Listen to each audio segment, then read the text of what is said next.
I stopped by my son's house to bring a cake for my grandchild.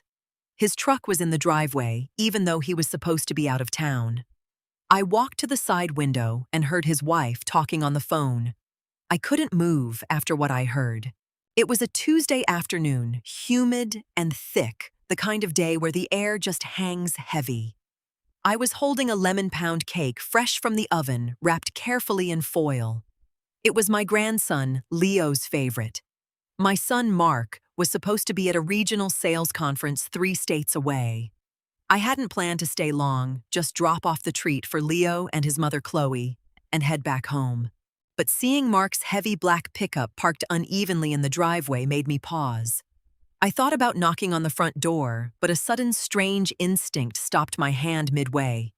Instead, I stepped off the concrete path and walked softly across the grass toward the side of the house. The kitchen window was cranked open to let in whatever breeze existed. I heard Chloe's voice first sharp and animated. "It's perfect timing. She's getting older, Mark. She doesn't need that massive house all to herself." My breath hitched. I stood frozen, the warm foil of the cake pan pressing against my chest. Mark sighed a familiar, exhausted sound. "I know, Chloe, but how do we bring it up? It's her home. Dad built that deck out back." "We just tell her it's for her own good," Chloe replied, her tone completely devoid of warmth. "We move in, take the upstairs master and the guest rooms. We put her in the finished basement. It has a bathroom. It's practically an apartment. Plus, she has that joint emergency account. We use that to remodel the kitchen to my taste before we move our stuff in. She'll agree. She's terrified of being alone." "She might notice the money moving," Mark muttered. "She doesn't check it," Chloe scoffed. "She trusts you completely. By the time she realizes we'll already be moved in and she'll be our built-in babysitter. It's a win-win." I looked down at the lemon cake in my hands. The sweetness of the vanilla icing suddenly turned my stomach. I didn't knock. I didn't yell. I turned around, walked quietly back down the driveway, and placed the cake in the passenger seat of my car. The drive back to my house took exactly 14 minutes. I didn't turn on the radio. I just drove feeling a cold, calm clarity settling over me. I am Gloria Jenkins. I am 68 years old and I spent 40 years managing a middle school cafeteria. I know how to handle unruly children, and I certainly know how to count pennies. When I pulled into my garage, I sat there for a moment and just looked at my house. It was a beautiful 4-bedroom colonial. My late husband Richard and I had paid it off 5 years before he passed. Every brick, every hardwood floorboard, every rose bush in the front yard was ours. Mine now. I walked inside, the silence greeting me like an old friend. I set the cake on the kitchen counter, went straight to my home office, and booted up my desktop computer. For the last 3 years, I had been trying to make Mark and Chloe's lives easier. The economy was tough. They had young Leo and I wanted to be a supportive mother. I logged into my banking portal and started doing the math. I had a joint savings account with Mark set up right after Richard died, just in case I was ever hospitalized and someone needed to pay the bills. The balance was substantial. I also paid their cell phone family plan ostensibly because it was cheaper to bundle, though they never reimbursed me. Then there was the credit card I had given Chloe as an authorized user strictly for Leo's emergencies. I clicked through the recent credit card statements. An emergency apparently included a $300 trip to a day spa, a massive grocery run at a high-end organic market, and dinner at a steakhouse. I scrolled down my jaw, setting tighter with every line item. They thought I was an old fool. They thought I was so desperate for their company that I would gladly surrender my home, my privacy, and my husband's hard-earned savings just to be allowed to live in my own basement and change my grandson's diapers. I closed the browser and folded my hands on the desk. Tears pricked the corners of my eyes, but I refused to let them fall. Crying wouldn't solve this. Action would. It was time to close the Bank of Gloria. I woke up the next morning before the sun broke over the horizon. I made a strong pot of black coffee, drank 2 cups in the quiet of my kitchen, and waited for the clock to hit 9. My first stop was the local bank branch. I walked up to the teller, a sweet woman named Denise, who always asked about my garden. "Morning, Gloria. How are the hydrangeas?" she asked, smiling warmly. "Blooming beautifully, Denise," I replied, sliding my ID and debit card across the counter. "I need to make a transfer this morning. I want to move the entire balance of the joint savings account ending in 4102 into my personal individual account. Leave exactly $50 in the joint one to keep it open." Denise tapped on her keyboard. "All right, moving those funds now. All set. Anything else?" "Yes," I said, my voice steady. "I need to remove the authorized user from my credit card ending in 8831. And please issue me a new card with a new number." Done and done. She smiled, handing me the receipts. I walked out of the bank feeling 10 pounds lighter. My next stop was the hardware store. I bought 3 heavy-duty deadbolts and a new set of doorknobs. When I got home, I didn't call a handyman. Richard had taught me how to use a drill decades ago. I spent the next 2 hours systematically removing the old brass locks from my front back and garage doors and installing the new ones. Mark had a key to the old locks. Chloe had a key. They used them whenever they pleased, often walking in while I was watching television or reading acting as if my home was simply an extension of theirs. Not anymore. I swept up the wood shavings from the floor, tested the new deadbolt, and pocketed the shiny new silver key. Then I sat down at the kitchen table, pulled out my cell phone, and logged into my carrier's app. With 3 taps of my finger, I suspended Mark and Chloe's phone lines from my family plan. I poured myself a glass of iced tea, sat on my back porch, and watched the robins hop across the lawn. The first text came in at 4 p.m. The text was from Mark, sent through an internet messaging app since his cellular data was suddenly gone. "Mom, my phone is acting crazy, no service." Also, Chloe's card declined at the tile shop. Did the bank flag it for fraud? I took a slow sip of my tea.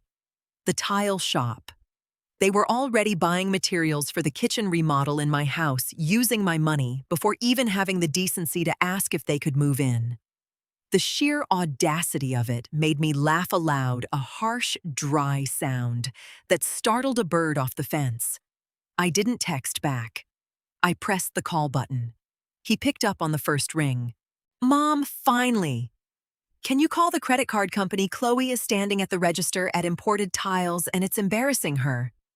"Hello, Mark," I said, keeping my tone perfectly conversational. "No, the bank didn't flag it. I canceled her card this morning. I also took you both off my phone plan. You'll need to set up your own accounts." Silence echoed on the line.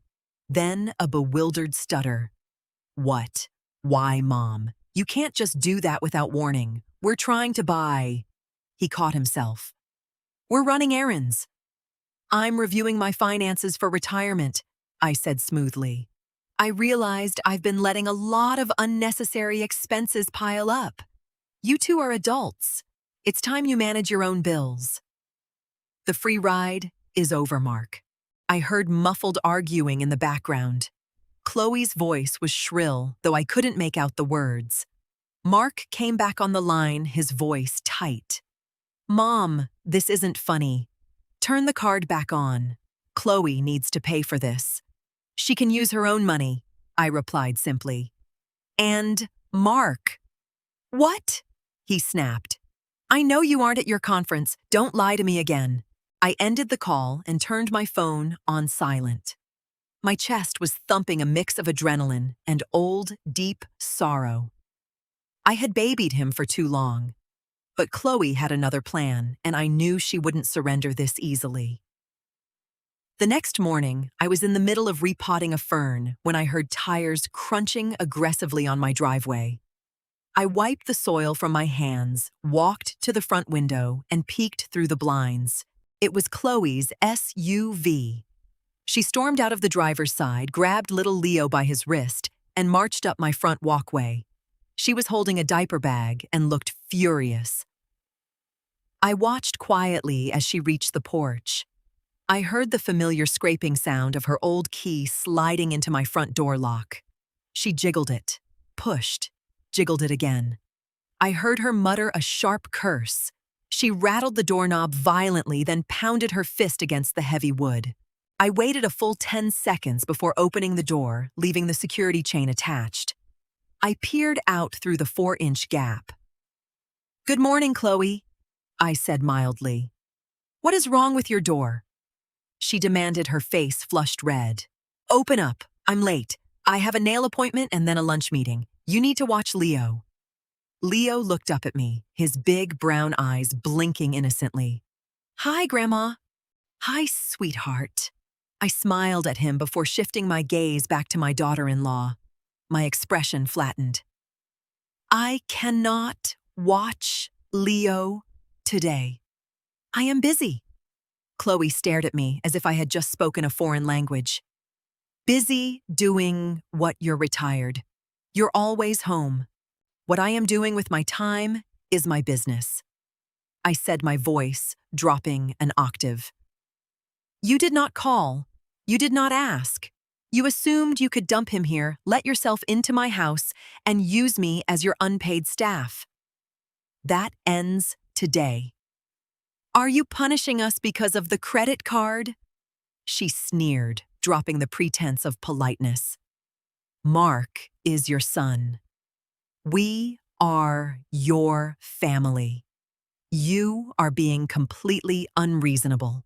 "I am being a homeowner setting boundaries," I corrected her. "You will need to find another babysitter. Goodbye, Chloe." I shut the door, gently sliding the deadbolt into place with a satisfying, heavy click. Through the wood, I heard her gasp in outrage, then the stomping of her heels retreating down the path. That evening, I poured myself a small glass of red wine and called my daughter Sarah. She lived in Ohio, a pragmatic, sharp-minded woman who worked as a high school principal. We had a good relationship built on mutual respect rather than dependency. "Mom, you did what?" Sarah laughed, though there was a note of genuine shock in her voice. I recounted the entire saga: the open window, the basement plot, the credit card, the locks, and Chloe's failed ambush that morning. "I can't believe them!" Sarah sighed, the humor fading from her tone. "Actually, I can. Mark has always looked for the path of least resistance, and Chloe has always looked for a discount. But planning to shove you in the basement of your own house, that's a new low, even for them." "I enabled it," I admitted, taking a sip of the wine. "I kept paying for things. I thought I was helping them build a life. I didn't realize I was just paying them to tolerate me." "Don't do that. Don't blame yourself," Sarah said firmly. "You were being a mother. They chose to take advantage. Do you want me to fly down there? I can put the fear of God into my little brother in about 10 minutes. I smiled, feeling a rush of gratitude for the fierce woman I had raised. "No, sweetie. I appreciate it, but I have this handled. I just wanted you to know the truth in case Mark calls you with some sob story about how I've lost my mind and cut them off." "Oh, if he calls me, he's going to regret it," Sarah promised. We chatted for another 20 minutes about her job and her husband. When I hung up, the house felt less empty. I wasn't alone. I had people who loved me for me, not for my wallet. My phone buzzed on the table. A text from Mark. "Mom, we need to talk. We're coming over for Sunday dinner tomorrow. We'll bring food. We need to discuss the future." I stared at the screen. The future. I typed back 2 letters. "Okay." Sunday evening arrived with a heavy downpour rain lashing against the windows of my dining room. I had set the table with my everyday plates and simple water glasses. I wasn't bringing out the good china for this. Promptly at 6, the doorbell rang. I opened it to find Mark and Chloe standing on the porch, dripping wet. Mark was holding a plastic grocery bag containing a lukewarm rotisserie chicken and 2 containers of deli potato salad. "Hey, Mom," Mark mumbled, avoiding my eyes as he stepped inside. Chloe breezed past me without a greeting, heading straight for the kitchen to unpack the plastic containers. She looked around the pristine kitchen, her eyes calculating sizing up the space she already thought belonged to her. We sat down at the table. The silence was thick, broken only by the clinking of forks against plates. I ate my chicken, calmly waiting. I knew better than to speak first. Finally, Chloe wiped her mouth with a paper napkin and leaned forward, clasping her hands together in a rehearsed gesture of sincerity. "Gloria, we want to talk about what's best for the family," she began, her voice dripping with artificial sweetness. "With the economy the way it is, and you getting older, living in this big house all by yourself, it just doesn't make sense. It's too much upkeep for you." Mark nodded eagerly. "Yeah, Mom, we worry about you, being here all alone. So," Chloe continued, taking control again, "we think the best financial decision is for us to consolidate. We'll move in here. We can take the upstairs bedrooms and we'll fix up the basement into a lovely private suite for you. We'll take over the maintenance of the house and you'll get to see Leo every day. It's perfect." I placed my fork down on the edge of my plate. I looked at Mark. He was staring intensely at his potato salad. "You want me to move into my own basement?" I said, my voice perfectly flat. "It's a finished basement, Mom," Mark said defensively. "It's got a bathroom. You'll have your own space. And we already drew up some plans to remodel the kitchen upstairs using the joint savings, so it'll increase the property value." I let the silence stretch. I looked at my son, really looked at him, and saw a man who had never learned to stand on his own 2 feet. Then I looked at Chloe, whose eyes were bright with greed. "No," I said. Chloe blinked. "No. What do you mean, no, Gloria, be reasonable? You can't manage this place alone." "I manage it perfectly well," I replied. "The mortgage is paid. The roof is new. My garden is thriving. This is my home. I am not moving into the basement, and you are not moving into the master bedroom." "Mom, you're being selfish," Mark blurted out, finally looking up. "We're drowning in rent, and you're sitting on all this space. We're family. Family does not scheme to drain a joint account behind my back," I said, my voice rising just enough to cut through his tantrum. "Family does not plan to relegate a mother to the cellar while using her money to buy imported tile. I heard you both, Mark. Last Tuesday, the kitchen window was open." The color drained from Mark's face instantly. He looked like he had been struck by lightning. Chloe's mouth opened and closed like a fish out of water. You were spying on us." "I was bringing my grandson a cake," I corrected her sharply. "And I got an education instead. The bank accounts are separated. The credit cards are canceled. The locks are changed. You are not moving in. Ever." I stood up from the table, walked to the front door, and pulled it wide open. The rain was still falling. "Dinner is over," I said. "Take your plastic containers and leave my house." Mark looked at his wife, then at me, finally realizing who held the keys to the kingdom. He stood up defeated and walked out. For the next 3 weeks, I didn't hear a single word from them. It was a classic manipulation tactic. Chloe was punishing me with silence, hoping that the sudden absence of my son and grandson would break my spirit. She assumed I would eventually cave, pick up the phone, and beg them to come back, offering my checkbook as an apology. She calculated wrong. Instead of waiting by the phone, I lived my life. I joined a morning water aerobics class at the community center and made 2 new friends. I spent a weekend driving up to Ohio to visit Sarah, laughing until my ribs hurt over cheap wine and old movies. When I returned home, I went into the downstairs guest room, the room Chloe had casually declared would be Leo's new playroom. I stripped the old wallpaper, drove to the paint store, and bought 2 gallons of a beautiful, calming sage green. I spent 2 days painting the walls, transforming it into a proper reading room just for me. On Leo's 7th birthday, I didn't call and beg for an invitation to a party I knew I wouldn't be welcome at. Instead, I mailed him a beautifully illustrated encyclopedia of dinosaurs, a topic he loved, with a heartfelt card. I knew Chloe would probably hide it, but I also knew my conscience was clear. I was not a victim. I was a woman who had finally learned the difference between helping my child and being held hostage by him. The house was quiet, yes, but it was a peaceful quiet. It didn't feel lonely. It felt safe. There were no more passive-aggressive comments about my furniture, no more vanishing money from my accounts, no more unannounced drop-offs. I was thriving in my boundaries. I slept better than I had in years. Then, on a crisp Thursday afternoon, almost a month after the disastrous dinner, my doorbell rang. I opened the front door, leaving the screen locked.